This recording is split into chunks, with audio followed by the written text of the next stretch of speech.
everybody, welcome back to another video. And as you can see, the camera is in a weird position. It's over here instead of up here, and that's because we're doing another currency video. Another video talking about a currency that is foreign to me. I live in the United States, so for me, anything that's not green and has pictures of dead presidents on it makes me feel uncomfortable. Anyway, I have some Australian currency here today that we're going to be taking a look at.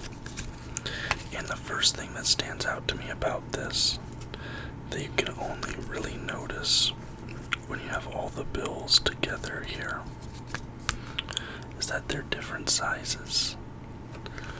The 5 is smaller than the 10, which is smaller than the 20, which is smaller than the 50. So this means you can reach into a purse or a wallet or something and determine which bill you're grabbing without even having to see it, really. Just another thing that countries have been doing for the visually impaired.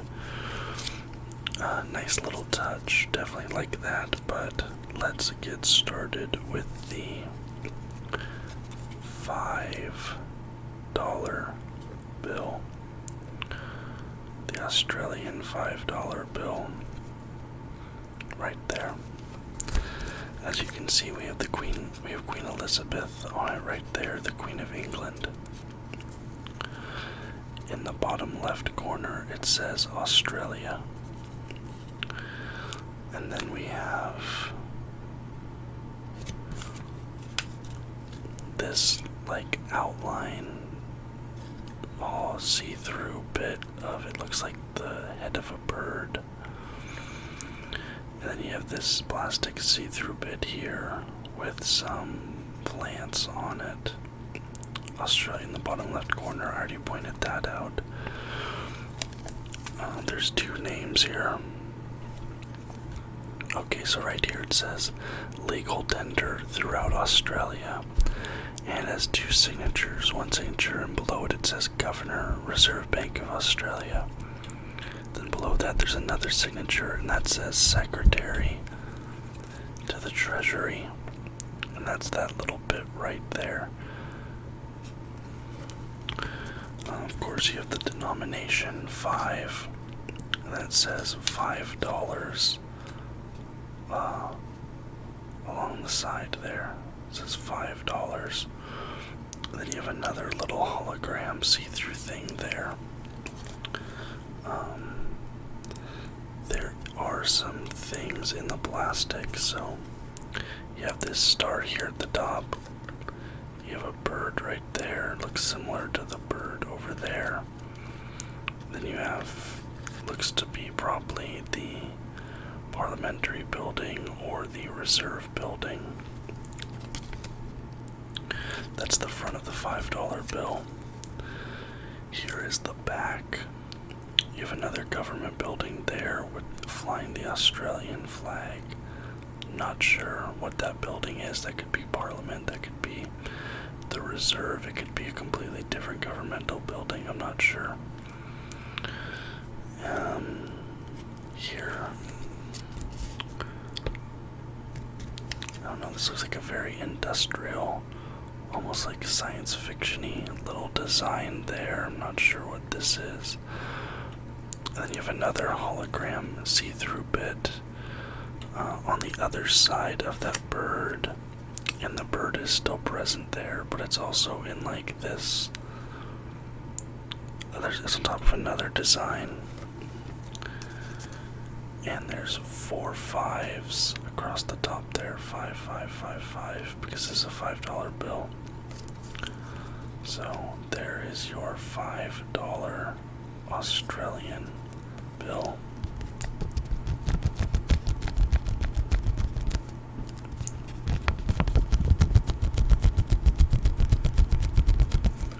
Okay,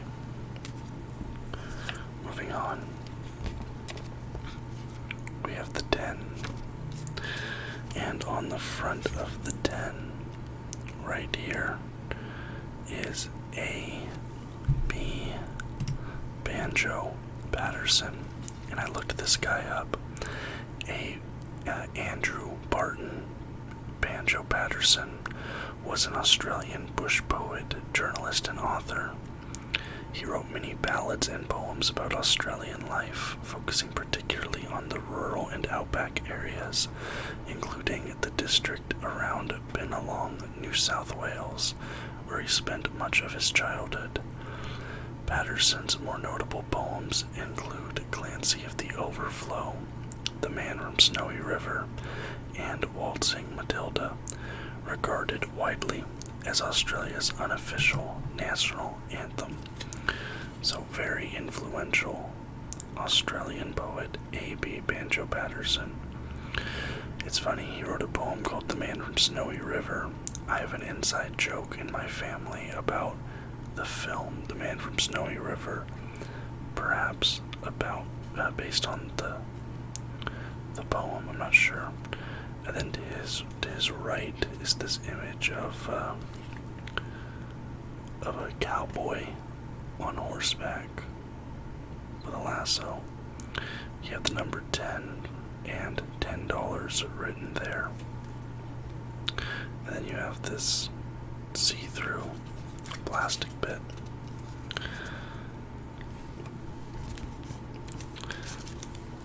Here we have the plastic strip, although instead of where the star, see how there's the star on that one, on this one it is the tip of a pen, like a fountain pen tip, probably alluding to the fact that he was a poet. And then the bird, and at the bottom we have a different building. We have a sort of farmhouse looking building with a windmill, perhaps his home. That would make sense.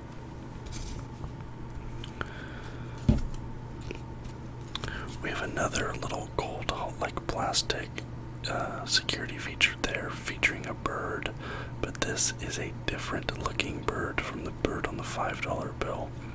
So perhaps we'll see a series of different Australian birds across every bill.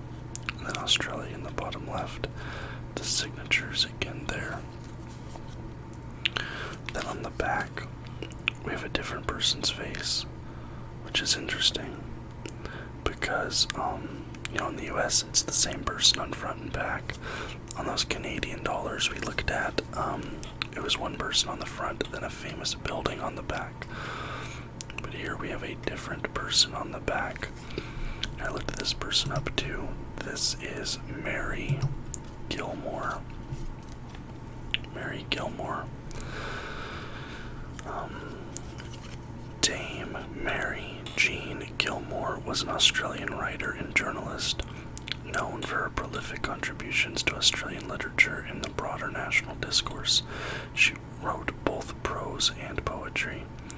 Gilmore was born in rural New South Wales and spent her childhood in and around the Riverina, living both in small bush settlements and in larger country towns like Wagga Wagga. Gilmore qualified as a school teacher at the age of 16, and after a period in the country was posted to Sydney. She involved herself with the burgeoning labor movement, and she also became a devotee of the utopian socialism views of William Lane. In 1893, Gilmore and 200 others followed Lane to Paraguay, where they formed the new Australian colony. She started a family there, but the colony did not live up to expectations. They returned to Australia in 1902. Drawing on her connections in Sydney, Gilmore found work with the Australian Workers, the editor of its women's section, a position she held from 1908 to 1931. She also wrote for a variety of other publications, including the Bulletin and the Sydney Morning Herald, becoming known as a campaigner for the welfare of the disadvantaged. Gilmore's first volume of poetry was brought out in 1910. She published prolifically for the rest of her life, mainly poetry, but also memoirs and collections of essays. She wrote on a variety of themes, although the public imagination was particularly captured by her evocative views of country life. Her best-known work is No Foe Shall Gather Our Harvest, which served as a morale booster during World War II. Gilmore's greatest recognition came in later life. She was the doyen of the Sydney literary world and became something of a national icon, making frequent appearances in the new media of radio and television. Gilmore maintained her prodigious output into old age, publishing her last book of verse in 1954, aged 89. 2 years earlier, she'd begun writing a new column for the Tribune, the official newspaper of the Communist Party, which she continued for almost a decade. Gilmore died at the age of 97 and was accorded a state funeral, a rare honor for a writer. She is featured on the reverse of the Australian $10 note since 1993. Well, that's exactly what we're looking at right here. So there she is. Very interesting woman. Another rural-looking house right there with a tree. The $10 note there. And then an image of an elderly-looking woman there reading a letter, perhaps Mary Gilmore later in life. So you have two writers on this, front and back. I think it's funny, both of them are from New South Wales, and specifically it mentions her living in Sydney, because my girlfriend who gave me these to do the video about, she lives in Sydney. Alright. Moving now to the $20 note, and as you'll notice, this one does not have the plastic strip that the others have. So I don't know if this is an older note, or maybe they're just in the process of changing over the notes to this design, or away from that design. I don't know, maybe they're in a transition period. But as you can see, it's very interesting looking. Orange, you have the 20 here with $20 beneath it. There's a compass rose here in this plastic window. And you have this building here, this ship here. And then in the middle, you have the face of Mary Rybe. So, Mary Rybe was an English-born merchant, shipowner, and trader who was transported to Australia as a convict. After gaining her freedom, she was viewed by her contemporaries as a community role model and became legendary as a successful businesswoman in the colony. So she was one of the first people into Australia back when it was a prison colony.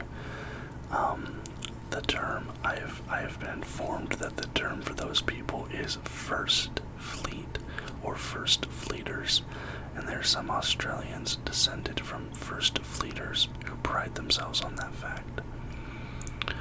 There's some, I assume that's 20 little hash marks there in the corner. But yes, she was a businesswoman, so I'm assuming that was her ship. It talked about her being into a shipwriting.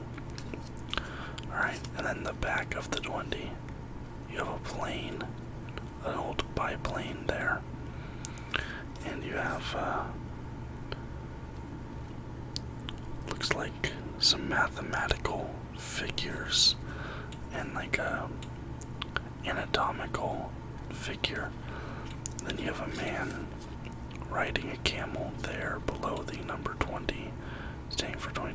But you have a man riding a camel, presumably this man here, on an expedition, maybe in Egypt. And this man is John Flynn. It's John Flynn. John Flynn was an Australian Presbyterian minister who founded the Australian Inland Mission, which later separated into Frontier Services and the Presbyterian Inland Mission, as well as founding what became the Royal Flying Doctor Service, the world's first air ambulance. So that's really cool. So that's obviously why this biplane is there. The world's first air ambulance. That's really cool. Amazing contribution from this gentleman here.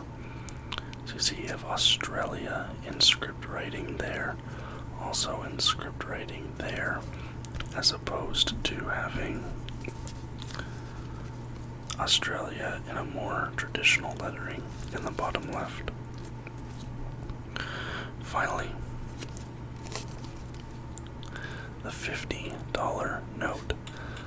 This one has a slightly larger holographic window without a compass rose. This has a field of 5 stars of varying sizes.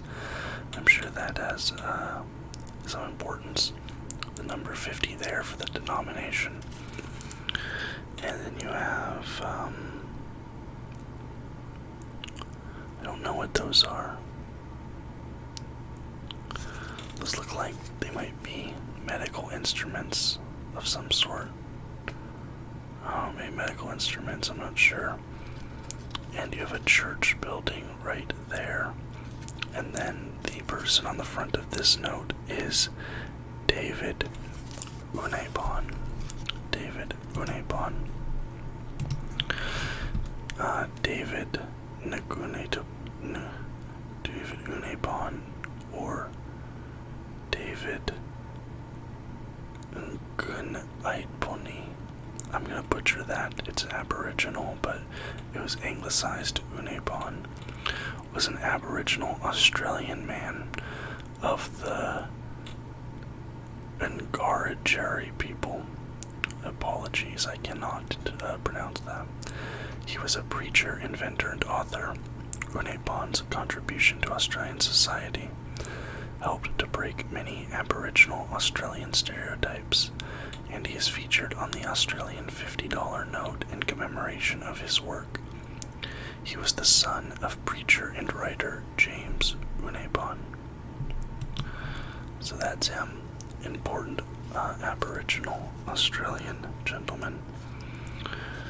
And here you have the Australian script writing, not on the portrait, but off to the left side. In contrast to that bill jet in the center.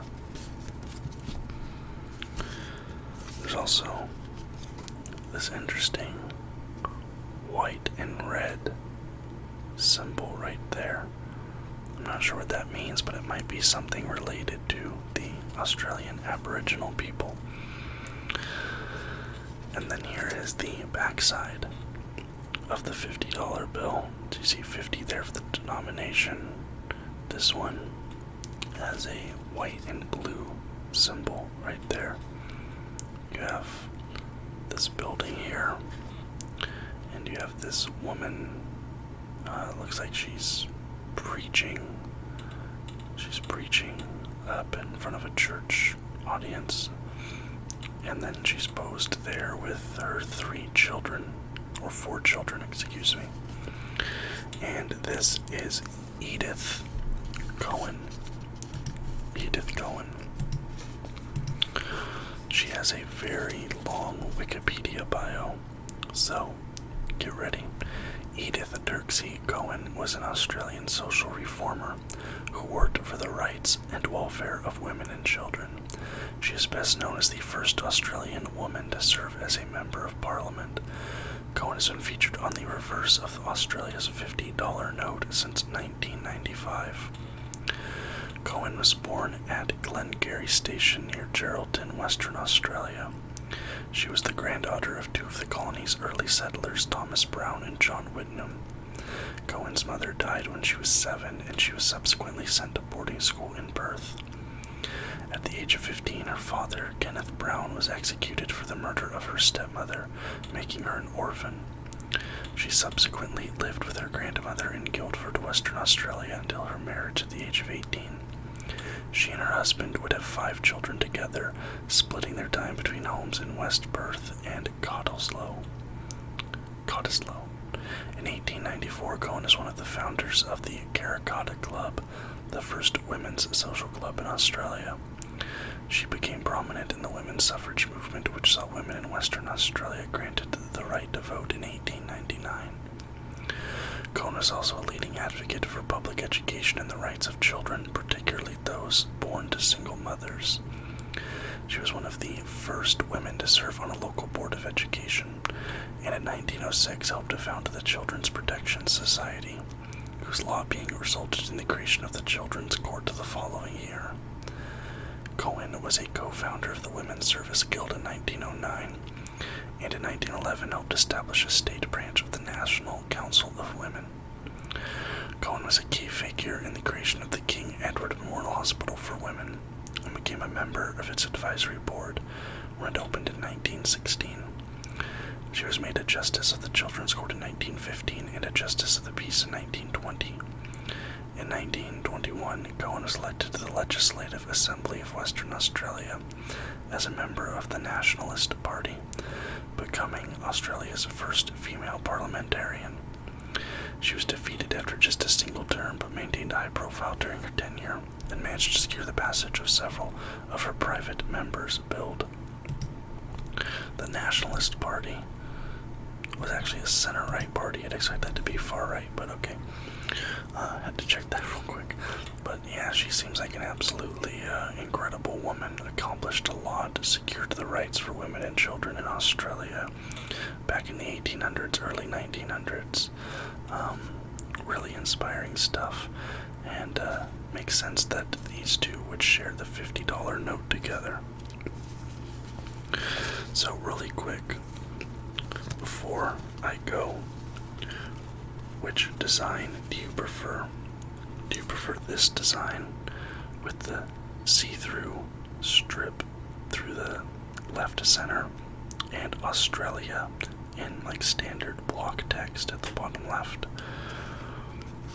Do you prefer this design where it's a solid color all throughout except for the little window here and Australia in the script text in the middle?